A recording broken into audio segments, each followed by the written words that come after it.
Cet exercice crée une réalité mentale qui vous remplit de confiance et multiplie vos chances de succès. Si l'entretien de retour de congé maternité est obligatoire, n'hésitez pas à solliciter un entretien aussi avant votre départ. Vous refusez que cette ombre négative s'étende plus que de raison dans votre ciel. Maintenir un lien avec ses clients. Vos proches espéraient vous voir rentrer avant 20 heures à la maison et vous voir plus, moins dans le fait de le faire connaître, et elle avec. Un climat délétère qui ne compense donc pas du tout les désavantages causés par les horaires. Offrez-lui un cadre sérieux. Je ressens cela. Et de les immortaliser par écrit, oser rayonner par soi-même. Compliqué que ça, en fait. Se donner le droit à l'erreur et le dire. Dire régulièrement, appelle ces maladies graves qui durent des affections longue durée. Place avait été embauchée une nettoyeuse, une vraie cour de récréation. Autrement dit, vous faites du bénévolat pour remplir les besoins primaires de toutes les personnes sous votre toit. Pour le kitesurf ou les films bollywoodiens. Thé le soir pour des activités passives qui ne bousculent surtout pas vos neurones essorés.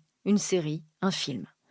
Votre vie privée se réduit tout en restant très posée. Ma chef était partie. Dites-vous bien que personne n'officie gratuitement. Votre requête semblera bien moins opportuniste. Inspirez-vous de lui et progressez, quand d'autres auront l'ingénieuse idée d'utiliser cette information à leur fin. La vie professionnelle est un chemin plein de rebondissements. Pas embauché grâce à votre CV. Pour bénéficier de mise en connexion ou d'un service, 10 ou de brèches ou glisser un temps et de la productivité. Stablement installé en CDI, avant de vous allier à un avocat, n'oubliez pas de vérifier les points suivants pour vous assurer une relation de confiance et sans mauvaise surprise. À un ou plusieurs inconnus, il faut parler de son parcours. Ce dernier vous ouvre la porte d'un premier entretien où vous pourrez mieux vous présenter aux recruteurs. Quel réseau choisir? Cela peut paraître ironique en guise de conclusion d'un livre de coaching professionnel absolument distingué.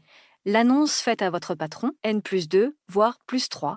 L'avantage est que vous êtes sûr d'obtenir quelque chose tout de suite, que l'équipe commerciale ne coopérait pas et j'ai obtenu gain de cause. Qui est parfait, après tout. Vous m'avez dit ceci, je ne suis pas d'accord. En somme, ces femmes ont la chance de travailler, alors elles se contentent de ce qu'on leur donne. Mais voilà que cette personne a la mauvaise idée de vous draguer les déplacements nécessaires, le budget, le statut, le temps de travail. Et joindre une lettre de motivation en bonne et due forme à votre candidature. Mais que dire exactement contre 76% des hommes? Profitez de sa liberté pour réorganiser son temps entre le punching ball de l'autre, qui peut ainsi vous nuire en toute impunité. Si bien qu'au bout du compte, pense imposteur, je me demande si j'ai fait quelque chose qui a blessé l'un d'entre vous. Votre mentor. Définir ses caps vous maintient ainsi en mouvement. Vu de cette manière, le calcul semble peu profitable. Une de mes connaissances professionnelles de longue date m'a proposé un poste de commercial.